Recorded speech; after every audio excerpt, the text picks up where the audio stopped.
When I think of God, so I want to do something for that. So, but in America, we don't have the treatment for cancer. So that's why I gave this money. 100 वर्ष बयसर जड़े महिला doctor किछि एमिति करि देखिछन्ति जहां अनेक को पाई निहाती असंभव। हाँ फ्रेंड्स, ओडिशा रे रहुथिबा जड़े डॉक्टर जहांकर नाम हैला डॉक्टर के लक्ष्मीबाई आउ जहांकर बयस 100 वर्ष।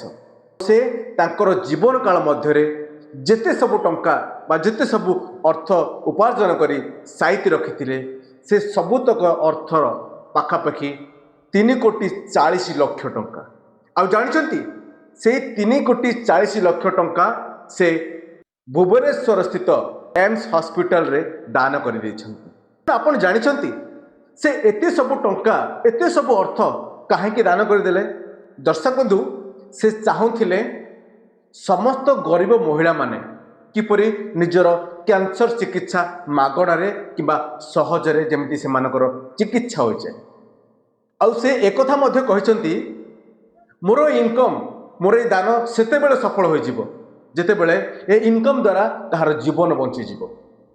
फ्रेंड्स, गुटे कथा थरे भाबंतु, जेते बेले लोके जीवा समय रे निजर अर्जित संपत्ति को निज पिला मानको दान कर देथंती, निज पिला मानको दे देथंती। आउ एई डॉक्टर मां जनक निजर संपूर्ण अर्जित संपत्ति को मानवता पे दान कर देछन्ति।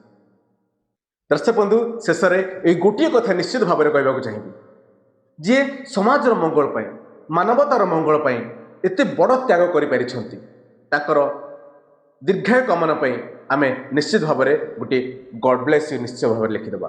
जय जगन्नाथ।